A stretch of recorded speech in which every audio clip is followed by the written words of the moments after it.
Frères et sœurs, madame, messieurs, mes chers amis internautes, bonjour et bienvenue à l'église protestante évangélique Philadelphie. Ici votre bien-aimé pasteur Célestin Zouga. J'ai toujours la joie de partager la parole de Dieu avec vous, mes chers amis internautes. Le titre de notre message d'aujourd'hui est affiché à l'écran. Les ténèbres ne rayonneront pas parce que Jésus est la lumière du monde. Notre texte de base est dans Ésaïe chapitre 8 verset 23 et Ésaïe chapitre 9 verset 1 à 5.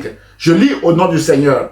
Ésaïe chapitre 8 verset 23, il est écrit: mais les ténèbres ne rayonneront pas toujours sur la terre où il y a maintenant des angoisses. Si les temps passés ont couvert d'opprobre ou de honte le pays de Zabulon et le pays de Nephtali, les temps à venir couvriront de gloire la contrée voisine de la mer, au-delà du Jourdain, le territoire des gentils ou des païens.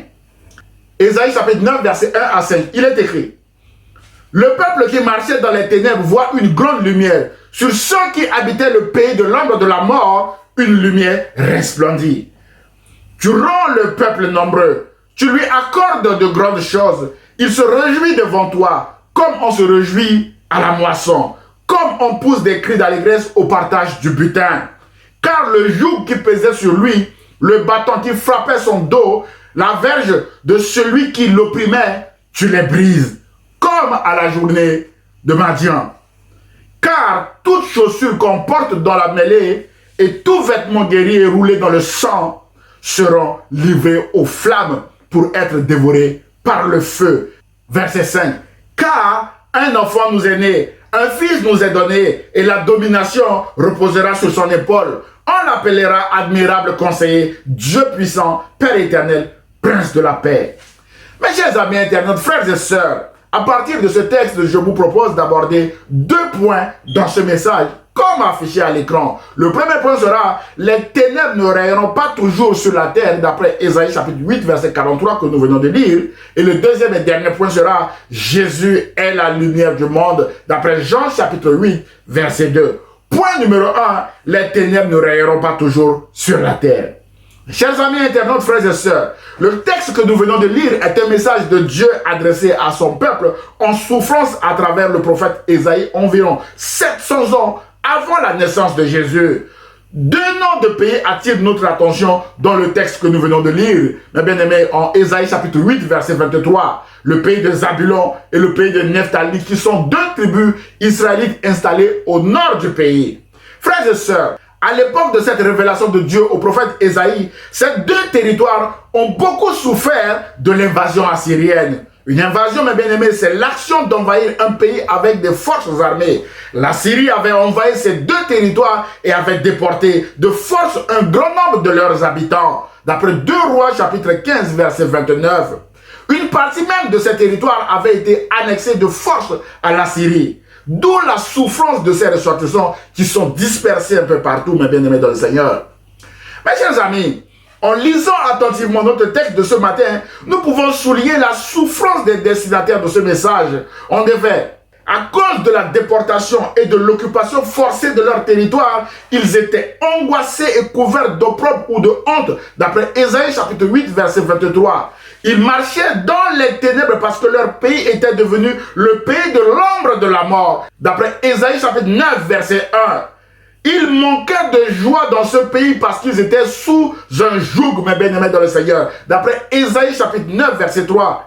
Ils étaient frappés au dos, d'après Ésaïe chapitre 9, verset 3, et ils étaient opprimés, d'après Ésaïe chapitre 9, verset 3 toujours.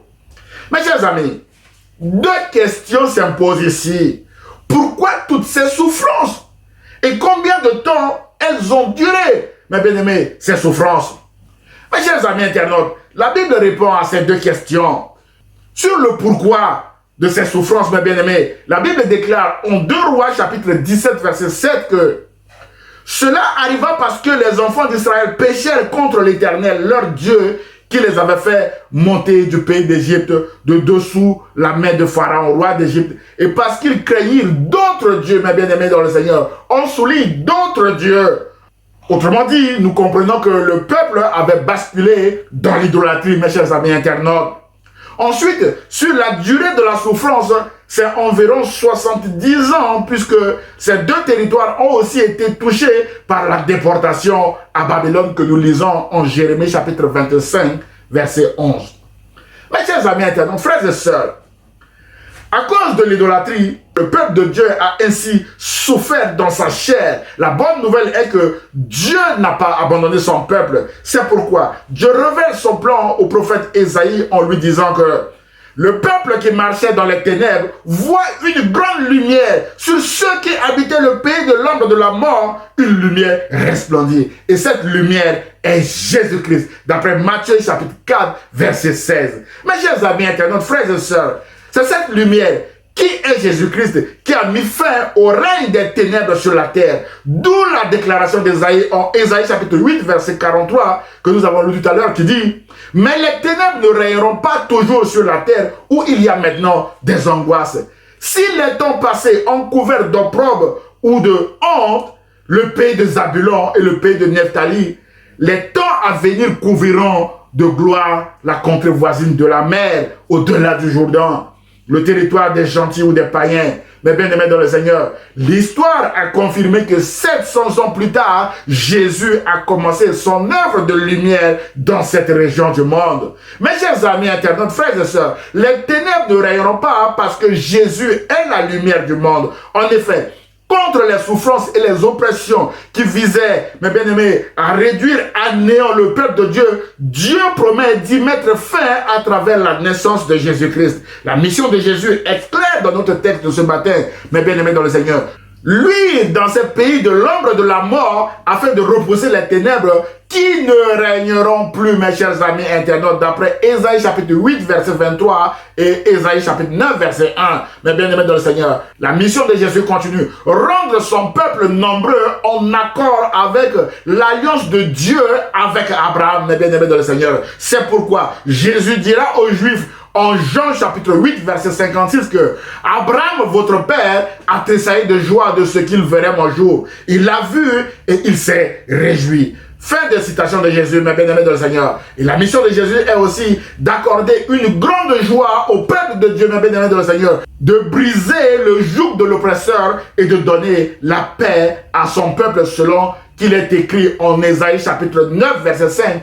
Car un enfant nous est né, un fils nous est donné, et la domination reposera sur son épaule. On l'appellera conseiller, Dieu puissant, Père éternel, prince de la paix, mes bien-aimés dans le Seigneur. Et le nom de cet enfant est aussi Emmanuel, qui veut dire que Dieu lui-même est avec nous. Dieu lui-même est avec son peuple. Mon frère, ma soeur, je ne connais pas le nom du pays dans lequel vous me suivez actuellement. Peut-être que vous me suivez actuellement dans un pays qui ressemble, mes bien-aimés dans le Seigneur, à celui qui est décrit ce matin dans notre texte.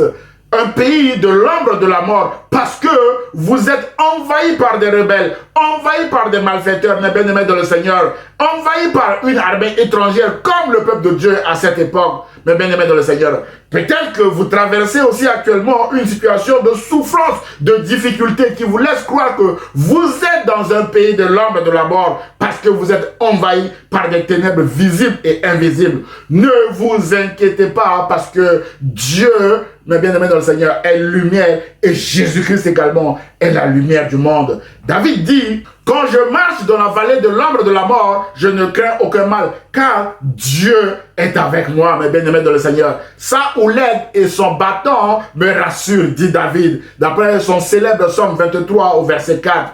Et David continue, mes bien-aimés dans le Seigneur, dans le psaume 27, versets 1 à 4, où il déclare « L'Éternel est ma lumière et mon salut. De qui aurais-je crainte? L'Éternel est le soutien de ma vie. De qui aurais-je peur? Quand des méchants s'avancent contre moi pour dévorer ma chair, ce sont mes persécuteurs et mes ennemis qui chancellent et tombent. Si une armée se campait contre moi, mon cœur n'aurait aucune crainte, mes bien-aimés. Si une guerre s'élevait contre moi, je serais malgré cela plein de confiance. Et la confiance, c'est la sève de la foi, mes chers amis internautes. Mon frère, ma soeur, si vous êtes dans un pays de l'ombre de la mort, saisissez, mes bien-aimés dans le Seigneur, ces paroles de David. Et rappelez-vous surtout que les ténèbres ne règneront pas toujours sur la terre où il y a maintenant des angoisses. Le peuple qui marchait dans les ténèbres voit une grande lumière. Sur ceux qui habitaient le pays de l'ombre de la mort, une lumière resplendit. N'ayez pas de crainte parce que le Dieu lumière est avec vous et Jésus-Christ qui est la lumière du monde est également avec vous, mes chers amis internautes. Je prie que cette lumière qui est Jésus-Christ resplendisse maintenant dans votre cœur pour vous donner de l'espoir et de l'espérance en cette fin d'année, mes bien-aimés dans le Seigneur. Pour vous aider à placer votre confiance en Jésus, je vous propose maintenant d'aborder le deuxième et dernier point de notre message de ce matin qui présente Jésus comme étant la lumière du monde. Point numéro 2, Jésus est la lumière du monde, d'après Jean chapitre 8, verset 12. Frères et sœurs, mes chers amis internautes, la Bible déclare que le peuple qui marchait dans les ténèbres voit une grande lumière. Sur ceux qui habitaient le pays de l'ombre de la mort, une lumière resplendit. D'après Ésaïe chapitre 9, verset 1 que nous avons lu tout à l'heure. Cette lumière, mes bien-aimés, est Jésus-Christ selon Matthieu chapitre 4, verset 16.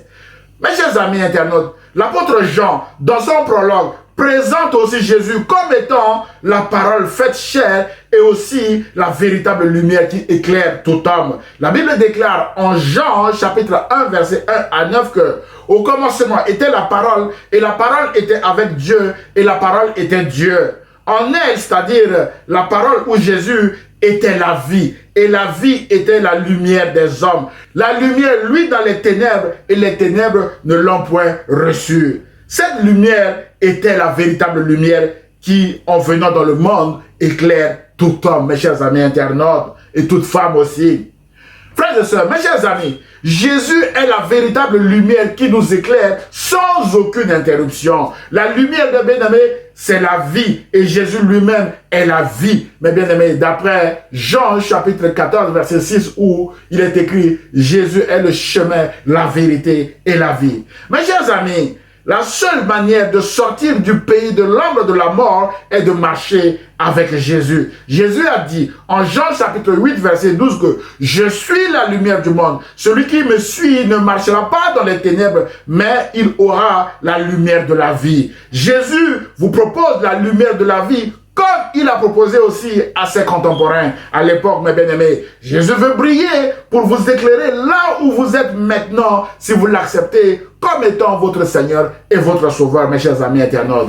Frères et sœurs, pour vous encourager à marcher avec Jésus, je vous rappelle que Jésus a brillé par son amour envers les riches en allant chez Zachée, mes bien-aimés dans le Seigneur. Un homme riche, rejeté par sa société et à qui Jésus a donné la vie éternelle. Si vous êtes rejeté ce matin, Jésus veut aller vers vous, mes chers amis internautes. Jésus a brillé par son amour envers la pauvre en félicitant la pauvre femme veuve qui a donné en offrant tout ce qu'elle possédait alors que les autres ne donnaient que leur superflu. Mes chers amis internautes, aujourd'hui, si vous êtes pauvre, si vous manquez de tout, Jésus manifeste également son amour envers vous, mes chers amis internautes. Jésus a brillé par son intégrité en payant l'impôt du temple. D'après Matthieu chapitre 17, verset 24 à 27, Jésus a brillé par sa justice en séparant les affaires de César des affaires de Dieu, mes bien-aimés dans le Seigneur, en déclarant à César ce qui est à César et à Dieu ce qui est à Dieu. Si vous avez besoin de la justice aujourd'hui, mes bien-aimés dans le Seigneur, Jésus a dit « Heureux ceux qui ont faim et soif de la justice,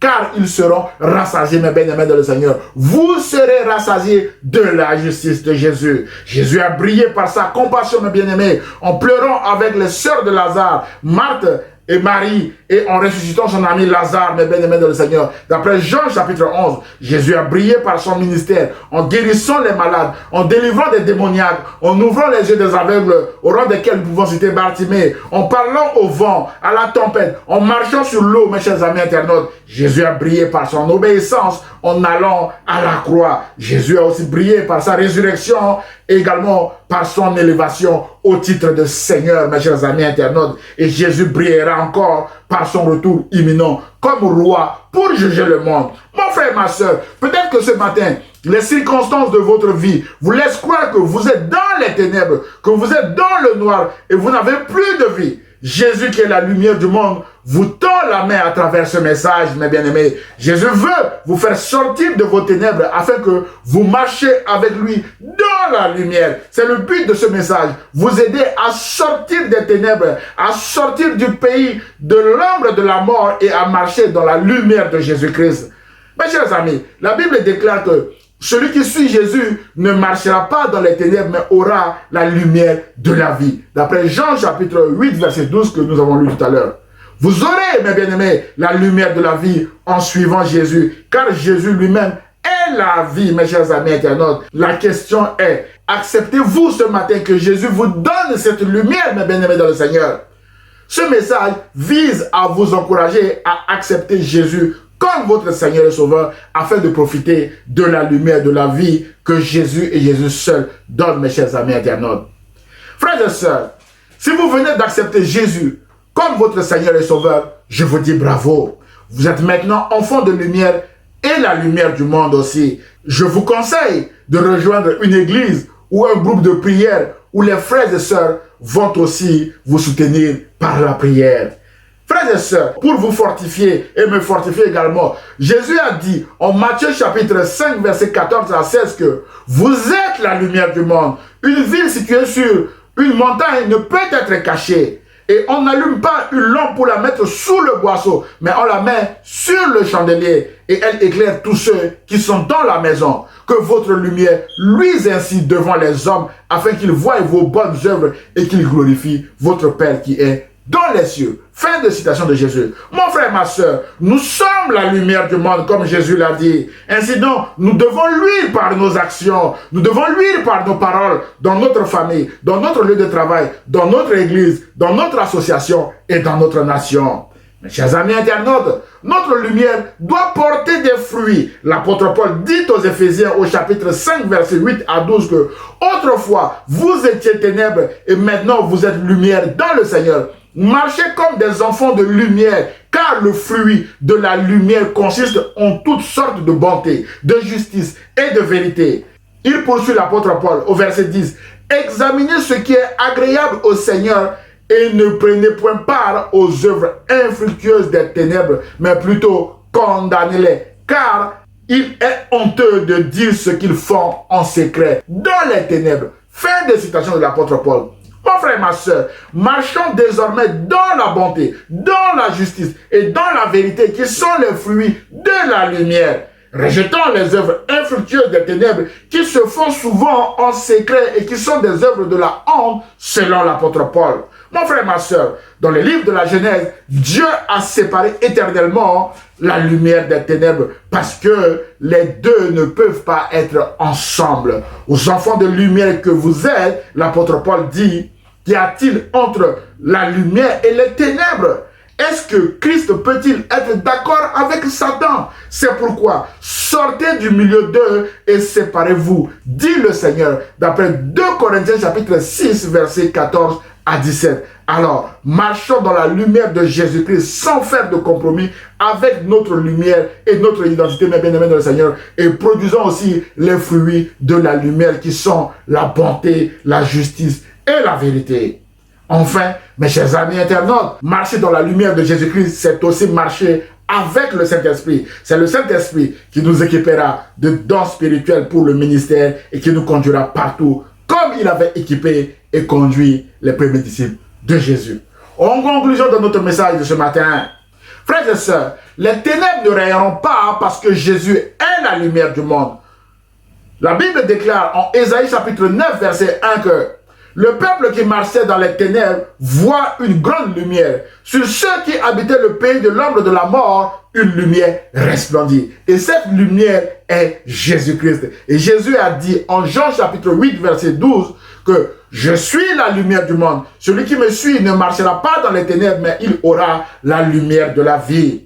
Mes chers amis internautes, Jésus a brillé dans la vie de beaucoup de ses contemporains qui ont marché avec lui. Jésus veut aussi faire la même chose avec vous à condition que vous acceptez son offre de lumière. Jésus a dit en Jean chapitre 12, verset 35 à 36 que celui qui marche dans les ténèbres ne sait où il va.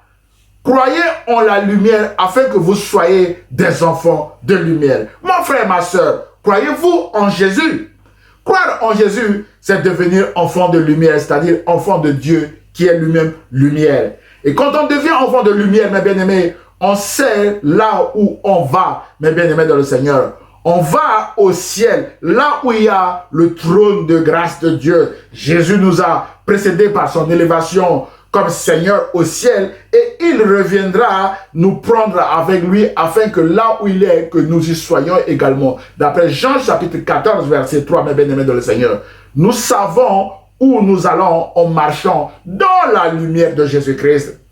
Mes chers amis internautes, nous sommes aussi des flambeaux dans le monde portant la parole de vie si nous marchons dans la lumière. Le rôle d'un flambeau est de briller, d'éclairer et de donner la vie aux autres. Nous devons luire en proclamant cette parole qui est Jésus autour de nous. Jésus nous recommande de ne pas cacher notre lumière car on n'allume pas une lampe pour la mettre sous le chandelier, mais pour la mettre le plus haut possible dans une pièce afin qu'elle éclaire toute la maison, mes bien-aimés dans le Seigneur.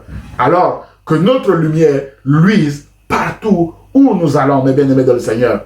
Enfin, les ténèbres ne règneront pas sur nos vies parce que Jésus est la lumière du monde. Et mes bien-aimés dans le Seigneur, Jésus est avec nous tous les jours jusqu'à la fin du monde. Voilà la bonne nouvelle, mes bien-aimés dans le Seigneur. J'ose espérer que ce message vous a fait du bien. Alors, aimez-le, commentez-le et partagez-le à vos proches afin que eux aussi puissent marcher dans la lumière de Jésus-Christ, mes bien-aimés dans le Seigneur. Prions le Seigneur. Seigneur Jésus, je prie que tu luises dans la vie de mon frère ou de ma soeur qui vient de regarder ce message. Que cette lumière donne à mon frère ou à ma soeur qui vient de regarder ce message la paix et la joie de continuer à marcher avec toi malgré les difficultés, malgré les obstacles, tout en te faisant confiance parce que Seigneur Jésus-Christ, c'est toi qui conduiras mon frère ou ma soeur à bon port. Et je prie au nom de Jésus et toute l'église Philadelphie répond. Amen. Frères et sœurs, mes chers amis internautes, si vous avez aimé le message, merci de le liker et de le partager à vos proches. Vous pouvez également m'envoyer un mail d'encouragement, vos sujets de prière, voire même des questions ou remarques sur le message à église-philadelphie-78500@gmail.com. J'aurai le plaisir de vous répondre. À dimanche prochain à 10 h sur la page Facebook ou sur la chaîne YouTube de l'église protestante évangélique Philadelphie. Et ce, si Dieu le veut. À très bientôt mes chers amis internautes. Au revoir.